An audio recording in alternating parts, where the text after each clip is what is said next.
Thank you madam. Sir चूंकि हमारे senior हैं और बहुत से एकेडमिक कॉन्फ्रेंस में हम लोग का मुलाकात हुआ है, तो सर ने खुद ही बहुत से ऐसी बातें बताया है जिनको अनुसरण करना चाहिए।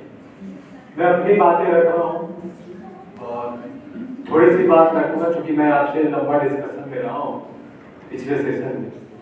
पहला चीज तो मुझे बहुत अच्छा लगा जो आज का मैं इस मंच पर आसी अपने seniors doctor Jitendra sir, Ranchi university, department of geography, Ranchi university, organizing secretary महोदय डॉक्टर उदय नारायण जी, बहुत से रिसर्च स्कॉलर है। I again thankful to all of you for this valedictory session of that is the part of the 8th National Seminar on Climate Change and Sustainable Development that is being hosted by Institutes of Social Development and Research at Gari Hudwar, Ranchi। तो एक अच्छी बात है इसमें, एक चीज मैंने बहुत से एकेडमिक कॉन्फ्रेंस में तो मैं रहा हूँ और मेरा पूरी पढ़ाई बनारस हिंदू यूनिवर्सिटी से हुआ है, तो बहुत अच्छा है। लेकिन एक बात मैंने जो देखा, कंपेयर कर रहा हूँ, तो हर एकेडमिक सेमिनार 1 साल 1.5 साल बाद कराने के बाद लोग थक जाते हैं, पर एक बड़े विजन्स लेकर एक research institute of social development and research जो है उसके साथ हर एक 3 महीने पर बेहतर टॉपिक के साथ इतना ज्यादा रिसर्च स्कॉलरों के साथ मोटिवेट करते हुए ये कंटिन्यूअसली करवाना बहुत बड़ा चैलेंजिंग टास्क है। Because I am telling you, why I am telling that? I have a lot of academic and administrative responsibility of the university, but I face a lot of problem to organize any seminar in the university. Sir is also from Ranchi University. Sir has shared a lot of experiences regarding to this. तो ये एक बहुत बड़ी जिम्मेदारी, उसके साथ subject का जो थीम है मल्टीडिसिप्लिनरी अप्रोच है, जो मैं एक सेशंस को होल्ड किया और मैंने देखा कि स्कॉलर्स अपने इंटरेस्ट से आते हैं और ऐसे एक्सपर्ट को लाना, उनका डिस्कस करवाना, ये अपने आप में बेहतर एक संस्थान के रूप में अपना रिजल्ट दे रहे हैं एकेडमिक फील्ड में। That is very very very appreciable for this effort. Second चीज मैं देखा कि एक सेशन में लोगों को ऑनर करना, बेस्ट प्रेजेंटेशन, बेस्ट रिसर्च और बेस्ट चेयरपर्सन, तो एक बहुत अच्छी बात है, अच्छी बात है। बहुत सारी यूनिवर्सिटीज में हम लोग कॉन्फ्रेंस में करते हैं लेकिन ऐसा नहीं हो पाता है। बेस्ट प्रेजेंटेशन और बेस्ट वो पहले से होता है, लेकिन ड्यूरिंग कॉन्फ्रेंस के बाद कौन अच्छा प्रेजेंट किया, जैसे सर्वर करें, माइक्रो लेवल पर स्टडी करें और रिसर्च की मैथडोलॉजी को बहुत इंपॉर्टेंस दें। मैथडोलॉजी का मतलब आप किस तरह का टूल्स टेक्निक यूज करना चाहते हो। That is your research design is the outcome of your research, blueprint of your research, and it totally depends upon your methodology, which methodology is going to adopt for you getting of your research को पूरा चीजों में देख लीजिए। मैं plagiarism का in charge नहीं हूँ, तो आप लोगों का सबको प्लेजरिज्म फेस करना है as per the norms of university.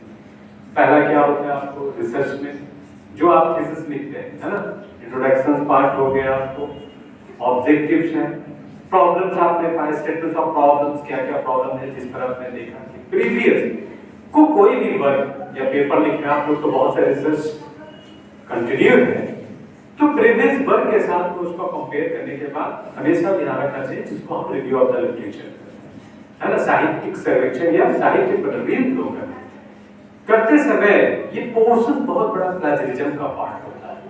Research scholar must aware from this. पहले की बात नहीं है, I am still in charge of plagiarism cell of Magadh university, so I am just giving you some information that is very informative. ये आपको तब problem face होगा जब आप रिसर्च सबमिट करेंगे।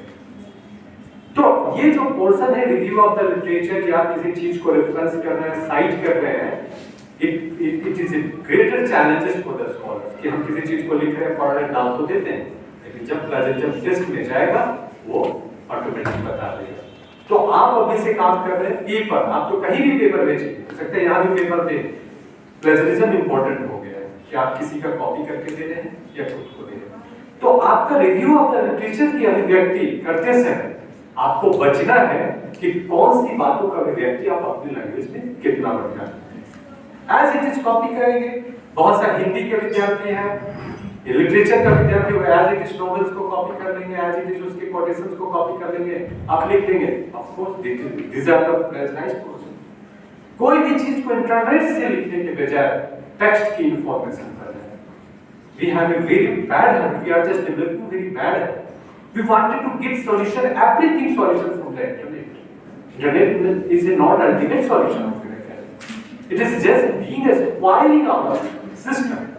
कहते हैं ना कि power corrupt politicians and PPT और internet corrupt academicians. हमें ऑथेंटिसिटी को बरकरार रखने के लिए ऑथेंटिक बुक, रेफरेंस बुक को अध्ययन करना चाहिए।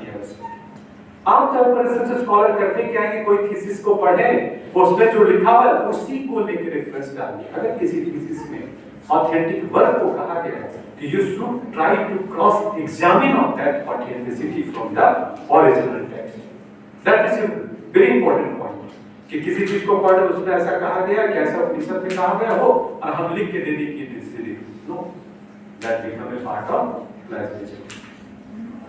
जब भी लिखे अपनी भाषा अभिव्यक्ति अपना देने का प्रयास करें, चाहे रिसर्च पेपर है जो भी। मैं इंटरनेशनल पेपर्स में मैं कमिटीज में डिस्कस कर रहा था तो बता रहे थे कि सर इतना का प्लेजरिज्म आ रहा है, सब पेपर को प्लेजरिज्म चेक करके देना पड़ता, तो आप बच सकते हैं चाहे किसी भी डिसिप्लिन से। तीसरी पॉइंट मैं जो बता रहा हूं, अगर आप डेटा को ले रहे हैं, सेकेंडरी डेटा, बहुत सारा आपने रिसर्च में यूज की, सेंसस ऑफ इंडिया के डेटा बता रहे, इधर के डेटा बता रहे, बहुत सारे डेटा बता रहे। You must have to be very careful that all the secondary data is recorded data and it is a part of plagiarism. Plagiarism is only limited up to the 10%.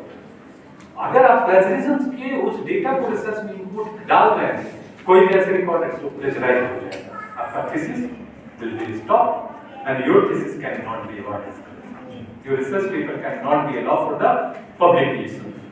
तो secondary data को manipulate करने की कोशिश करें। That is the census of India, it is being manipulated या पोलेटेड by author. उसको कैसे करना है? उसको करना है कि सेकेंडरी डेटा अगर आप किसी को न्यूमेरिकल फॉर्म्स में लिए तो आप टेबल फॉर्म्स में कर दीजिए, वो परसेंटेज फॉर्म में कर दीजिए। अगर किसी सेंसस ऑफ इंडिया मान लीजिए किसी ब्लॉक का लिए है, ब्लॉक का डेटा है, एज इट इज मत लिखिए, विलेज का डेटा मत लिखिए, उसको बना दीजिए circle wise data. As it is वो नंबर भी नहीं रहेगा, as it is वो परसेंटेज भी नहीं रहेगा। और अगर आप पिक्टोरियल ग्राफ के थ्रू स्टैटिस्टिकल टेक्निक्स का उपयोग करते हैं, आप ग्राफ के थ्रू जाइए या बहुत सी इंफॉर्मेशन है, तो आप उस डेटा को, सेम डेटा को अपने रिसर्च के हिसाब से मैनिपुलेट कर सकते हैं। Your data will be an orientation and authentic of the work, but you will be very safe from the plagiarism of your research. समझ गए ना? ये बहुत से रिसर्च स्कॉलर फंस रहे हैं। मैं पीछे कर रहा हूँ 3 साल से और बहुत लंबा एक्सपीरियंस है कि जब डेटा लास्ट में आप सबमिट कर रहे हैं प्रेशर में, आपके पास 10 दिन 15 दिन का टाइम है, तो पता चला कि आपका प्रेशर आप लोग का है ना, अचीवमेंट से भी तो प्लेजर जमा करा है, यूजीसी का मैंडेटरी है।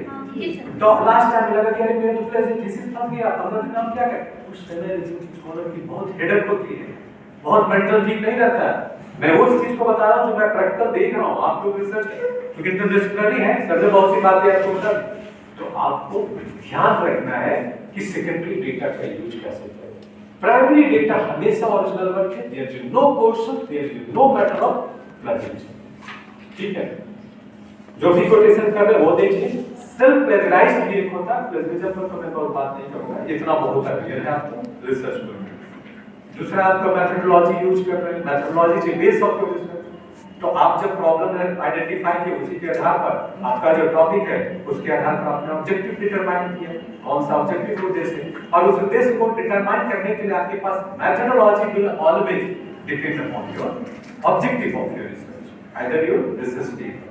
तो आप उसको देखना है कि अगर हम कहीं पर चर्चा कर दिए हैं कि डेटा है, सर्वे करना है, तो प्राइमरी डेटा कौन सा टूल्स आप करेंगे? अगर ज्योग्राफी का है तो आप जीआईएस का यूज करिए, बहुत सारे ज्योग्राफिकल टूल्स एंड टेक्निक्स का यूज करिए। अगर आप अदर डिसिप्लिन्स का है तो कोशिश करिए कि स्टैटिस्टिकल मेथड को यूज करिए।